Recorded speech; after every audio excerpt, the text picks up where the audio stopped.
Hey everybody, welcome back to Mr. Sanders Teaches. My name is Chase Sanders, a National Board Certified Special Education teacher, and on this channel I post content for both students and educators. So let's go ahead and get into it. So in today's video, we will be unpacking the standard RL 6.4. So that is Reading Literature for 6th grade. So here's what the actual standard says. Determine the meaning of words and phrases as they are used in a text, including figurative and connotative meanings. Analyze the impact of a specific word choice on meaning and tone. So just like every other Common Core standard, we have a bunch of words, and it's up to us to figure out, well, what's really important here. So this standard is really about figurative language and understanding why authors choose to use figurative language and the impact it has on the meaning or the tone. So, what does figurative language do for us as readers? So when we look at the Skyline lesson plan, we get the objective, I can analyze the impact of word choice on the meaning of poems. And let me show you where I am getting that. Okay, so here is the lesson plan for the Skyline lesson on figurative language. And just like every other Skyline lesson plan, it is very elaborate, dense, verbose. So that is why I am here to kind of streamline the process of planning a lesson specifically with Skyline. And so there's just a few important elements that we need to focus on.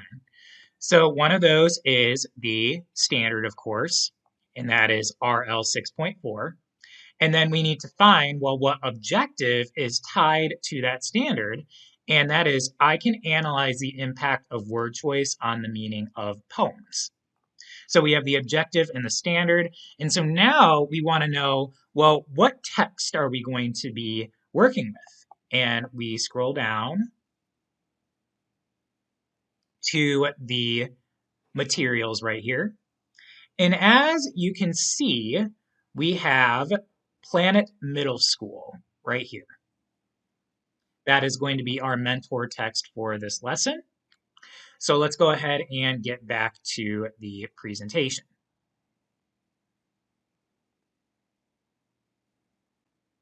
So we always want to consider, how does the objective align to the standard? So remember, our objective is, I can analyze the impact of word choice on the meaning of poems. And our standard is all of this. So if you look closely, you can see that the objective addresses the second part of the standard. So the second part is after the semicolon, analyze the impact of a specific word choice on meaning and tone. So we can see the objective is almost word for word, that second part of the standard. So a couple of vocabulary words that you might want to go over with your students before getting into the reading and the task is the difference between figurative language and literal language. So make sure you emphasize to the students that authors use figurative language to create a image for the reader, to kind of make a picture in the reader's mind, or to make things more emotionally impactful. All right, so as usual, we are going to use the gradual release model to teach this skill so that we are giving students a mental model. We're showing them how to do the task, and then gradually we are allowing them to do it independently. So just to review, the I do is explicit modeling. So the students are merely taking notes. They should have a copy of whatever we are reading, and they can annotate along with you. And the purpose of the I do is to give students insight into how you, the teacher, process the task and the information. Then we get to the we do, which is guided practice. And as I've said previously, this can look differently depending on your students' needs, whether they need more support from you as a teacher or they can be more self directed and just simply work with a partner or with a group of students. And then finally, we have the you do, which is the independent practice. And I also like to use this for the lesson assessment because the goal of a lesson is to see who got it and who needs a little bit more practice. And the independent work is a great way to determine that because students are showing what they can do independently without your help. So let's go ahead and get into the I do. So I have the mentor text pulled up right here on my Kindle, and that is Planet Middle School. And we are going to be analyzing the poem names. We're going to be analyzing the word choice using this poem. Okay, so I'm going to step into my teacher shoes. I'm going to put on my teacher hat, and I'm going to show you how I would model this skill. Names. Joylyn was my mother's idea.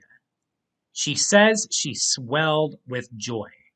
The moment she knew, I lay curled up inside her. While she waited for my arrival, she dreamed in pink. Imagined frilly dresses and sweet tea parties. So we're going to stop right here. And I am going to focus on the lines where she says she swelled with joy. The moment she knew, I lay curled up inside her. Let me go ahead and highlight this in pink. That seems apropos because she dreamed in pink.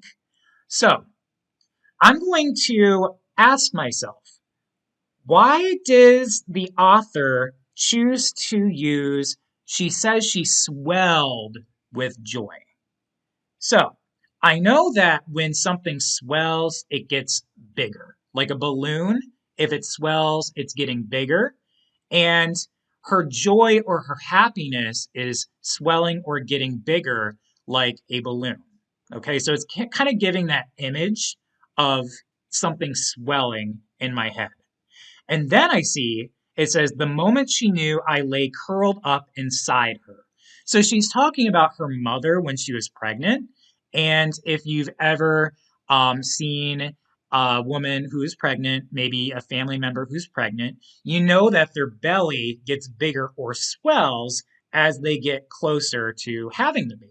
Okay, so she's she says she swelled with joy. Her joy is getting bigger, and that is like um, how her stomach gets bigger or her belly gets bigger as she's getting closer to having the baby. So I'm going to make an annotation right here and feel free to write that down along with me.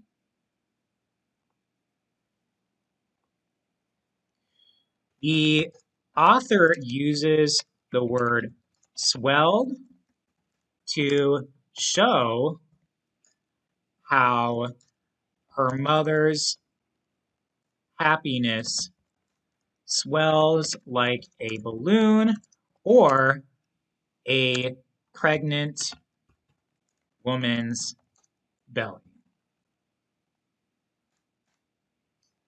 Okay, so that is the I do. For the we do, there's a couple other points in this poem where you can have students either work together on this skill or you can work more closely with a certain small group. So it says right here, while she waited for my arrival, she dreamed in pink. So you can ask students, well, why do you think the author says dreamed in pink? How is that related to the meaning? And some possible answers could be, well, the color pink is very much associated with girls.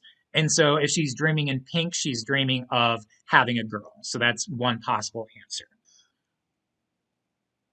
So for the you do, you can have students either read this poem independently, or you can read it out loud to students who maybe need that accommodation. So for the poem signature, you could ask students, well, why does the author choose to use the word signature color? I just roll my eyes and tell her it's my signature color. She's talking about the color navy. So you can ask students, well, why does the author choose to call navy a signature color? What does that do for the meaning?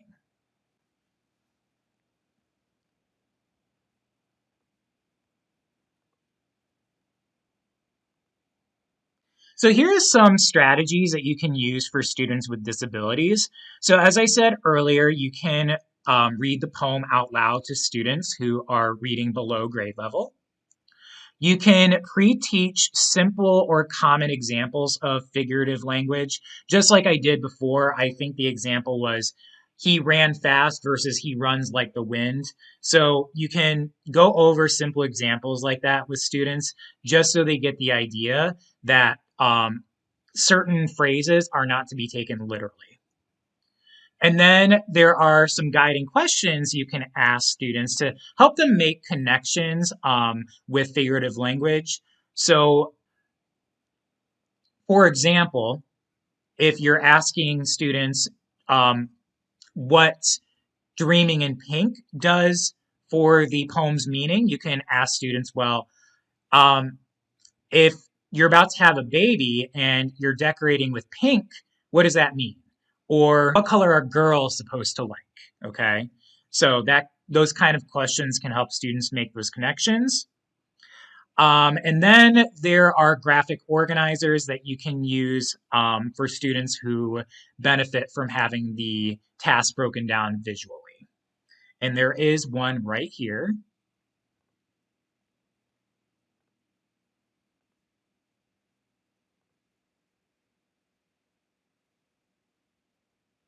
So the most important part of this graphic organizer is evidence from the poem and impact on meaning. So the student would write the actual lines from the poem in this column, and then they would describe the impact on meaning in the right column.